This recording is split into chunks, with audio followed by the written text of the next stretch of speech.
नमस्कार दोस्तों, आपका स्वागत है स्टैटिस्टिक्स माय पैशन में। और आप देखेंगे इस वीडियो में SPRT technique.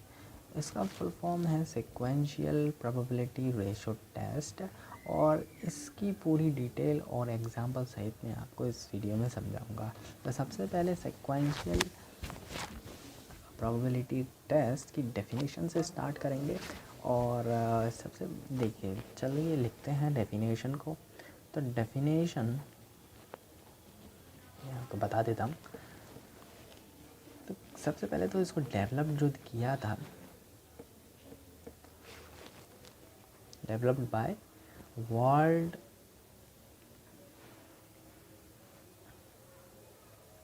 Developed by a world. Okay, और इसमें हमें देखना है, suppose we want to test the hypothesis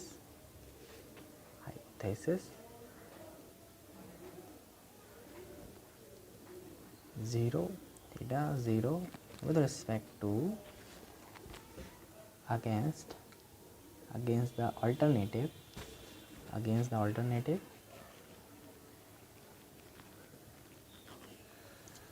h1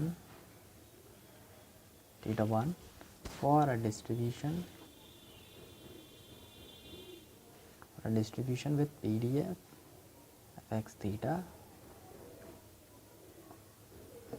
for any positive integer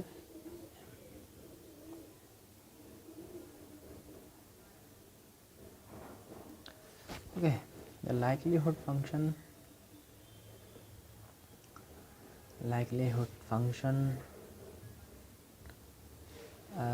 of a sample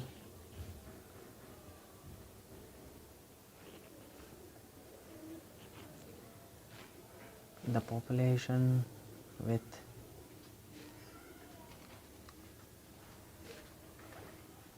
PDF is given by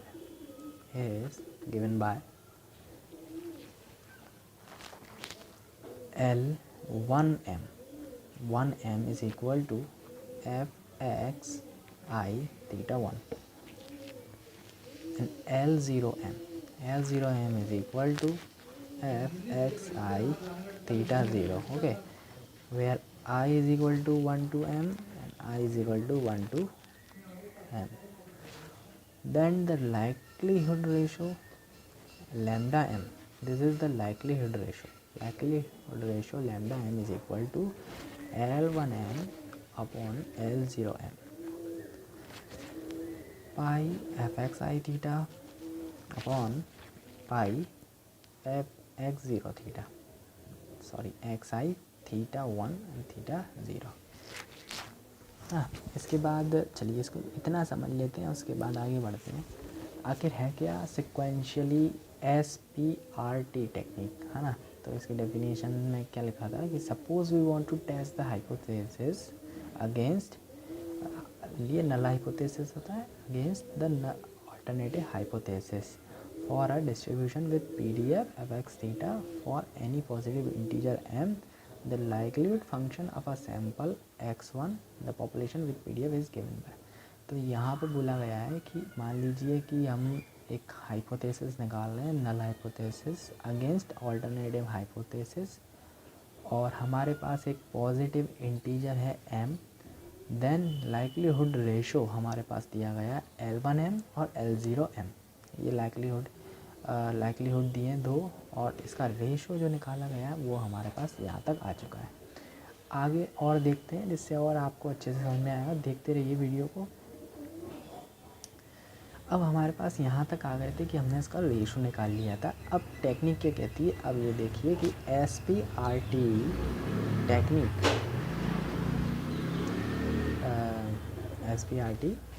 technique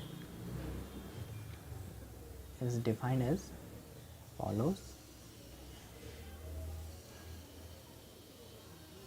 सबसे पहला पॉइंट नोट डाउन कर लीजिए कि इसमें हमें निकालना रहता है कि lambda m is greater than a, then terminate the process with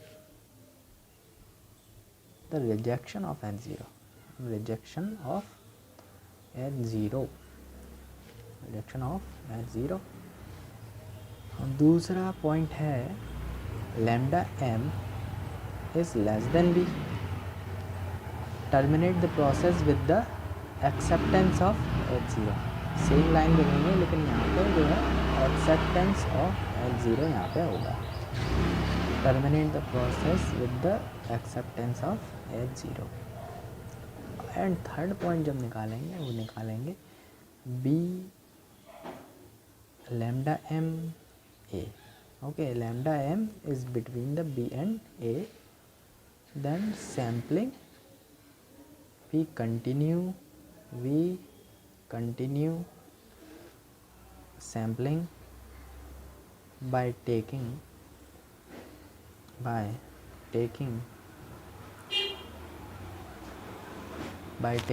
additional observations, है ना. तो अब यहाँ पे आप समझिए 3 केसेस हैं. lambda m is greater than a, lambda m is greater than b and lambda m is between the a and b. अब यहाँ पे a और b है क्या, a और b की वैल्यू हमें निकालनी होती है. a और b की वैल्यू है 1 minus beta upon alpha and beta upon 1 minus alpha. ये वैल्यू आपको याद रखनी पड़ेगी. 1 minus beta upon alpha and b is equal to beta upon 1 minus alpha. तो ये b और a की वैल्यू आप याद रखें. अब हमारा काम ये होगा कि हम जब वैल्यू निकालेंगे तब हम a और b की, तब हमें इससे कंपैरिजन देखना है हमारा क्या सेटिस्फाई करना है इन कंडीशन से. ये 3 कंडीशन हैं हमारे सामने और आप थोड़ा और अच्छे से समझेंगे जब मैं आपको एग्जांपल से समझाऊंगा, है ना. एक और चीज़ है इसमें लॉग का केस. लॉग के केस में जब हमारे पास लॉग जुड़ जाता है, जैसे कि हमारा lambda m is equal to F X I theta 1 and F X I theta 0, है ना. अब हमारे पास है कि हम इसको लॉग की मदद से भी कर सकते हैं. तो लॉग दोनों साइड हम लगाएंगे. तो लॉग लगाने से हमारी जो वैल्यू हो जाएगी वो होगी log lambda m is equal to sigma log F X I theta 1 and log F X I theta 0. ये शॉर्ट में हम इस पूरे को हम z लिख सकते हैं, z i, है ना. तो log lambda m is equal to sigma z i. ये हमारी वैल्यू है. लेकिन हम इसे ना यूज़ करते हुए हम पहले वाले को ही यूज़ करेंगे. लॉग वाला थोड़ा सा डिफ़िकल्ट होता है करने में, तो हम पहले वाले को ही हम ज़्यादा इम्पोर्टेंस देंगे. तो पहला इसमें भी केसेस हैं. एक है सिग्मा जेड आई की वैल्यू अगर लॉग ए से बड़ी आ जाए तो रिजेक्शन करना है h0 का, रिजेक्ट करना है h0 को. दूसरा केस है कि sigma Z I is greater than log B, accept करना है h0 को. अब तीसरा case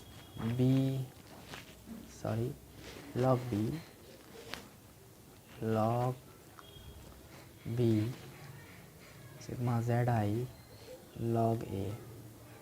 okay, log B sigma Z I log A. अब ये जो वैल्यूज़ हैं तो इस वाली वैल्यूज़ में हमें कंटिन्यू करना है on taking observation, additional observations. Okay, हमें और ऑब्जर्वेशन की ज़रूरत पड़ेगी थर्ड कंडीशन में. अब यहाँ पे हम समझेंगे इसको कैसे यूज़ करते हैं एक एग्जांपल के थ्रू. तो